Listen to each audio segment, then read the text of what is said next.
Sachin Tendulkar, Ricky Ponting, হালের বিরাট কোহলি সবার আছে ১০০'র বেশি টেস্ট খেলার রেকর্ড। ২৫ বছর ধরে টেস্ট খেলা বাংলাদেশের হিসেবের খাতায় 100 টেস্ট মাইলস্টোন ছোঁয়ার সংখ্যাটা শূন্য। তবে এবার মুশফিকুর রহিম সেই গালিচায় পা ফেলবেন আয়ারল্যান্ডের বিপক্ষে ঘরের মাঠে। বিশেষ এই মুহূর্তটাকে স্মরণীয় করে রাখতে চাইবে ক্রিকেট বোর্ড। দেশের ইতিহাসের প্রথম এই ঘটনাকে শুধু বোর্ড না, উদযাপন করবে সর্বস্তরের দর্শক। মুশফিকের এই অর্জন তো বাংলাদেশের গর্জনের উপলক্ষই বটে। আমার সাথে যতজনের কথা হয়েছে সবাই বলেছে এটা খুব দারুণভাবে সেলিব্রেট করা উচিত, এবং আমি মনে করি সেলিব্রেট করা উচিত। শুধু এই জন্য না যে ও প্রথম, ১০০টা টেস্ট ম্যাচ খেলা একটা বিরাট অর্জন যে কোনো খেলার জন্য। আর আমাদের দেশে এটাই প্রথম হবে এবং এটাকে সেলিব্রেট করা উচিত। এটা শুধু ক্রিকেট বোর্ডই সেলিব্রেট করবে তা না, আমি তো মনে করি যে এটা যারা ক্রিকেট অনুসরণ করে তারা প্রত্যেকেই সেলিব্রেট করবে। কারণ আমি এই প্রশ্নের মুখোমুখি প্রায় হচ্ছে, তার মানে এটা সবাই জানে যে ওর ১৭তম টেস্টের সময় চলে এসছে এবং এটা সবার কাছে খুব গুরুত্বপূর্ণ এবং অবশ্যই ক্রিকেট বোর্ডের কাছেও গুরুত্বপূর্ণ। ওর সম্মাননা ক্রিকেট বোর্ড অবশ্যই দেবে ওকে।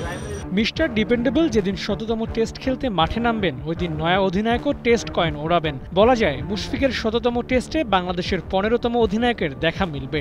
প্রশ্ন, নতুন কেউ নাকি পরিচিত কোনো মুখই এদিন হোয়াইট কোট পরবেন? ওটা অবশ্যই অনেক আগেই করতে হবে, আয়ারল্যান্ড সিরিজ হবে না। আমরা আশা করছি যে খুবই দ্রুত ২-৪ দিনের মধ্যেই হয়তো একটা সিদ্ধান্ত আমরা জানাবো। অধিনায়ক হতে আগ্রহী মেহেদী মিরাজ। ওয়ানডের সাথে টেস্টেও দায়িত্ব নিতে আগ্রহ আছে। সিরিজ জয়ের পর সংবাদ সম্মেলনে এ কথাই বলেছিলেন মিরাজ। তবে বিসিবিও কি একই পথে হাঁটবে? টেস্ট ক্রিকেটের কুলিন ফরম্যাট, গৌরবেরও অংশ বটে। এই দায়িত্বটা তাই আলাদা মানেও রাখে। মিরাজ, লিটন কিংবা অন্য কেউ যেই দায়িত্বটা নিক না কেন, দেশের ক্রিকেটে নতুন দিন আনার সর্বাত্মক চেষ্টাটা নিশ্চিত করতে হবে। ওয়ানডে টি-20তে বাংলাদেশ দলের সোনালি সময় ছিল, ভালো ভালো মুহূর্তও আছে। কিন্তু টেস্ট ম্যাচ ক্রিকেটে হাতে গোনা কটা জয় বাদে তেমন কিছুই নাই। ২৫ বছরে ২৫টা জয়ও নাই বাংলাদেশের। তাই যেই অধিনায়ক হবেন আলাদা চ্যালেঞ্জ নিয়েই ক্যাপ্টেন্সির আর্মব্যান্ড পরবেন।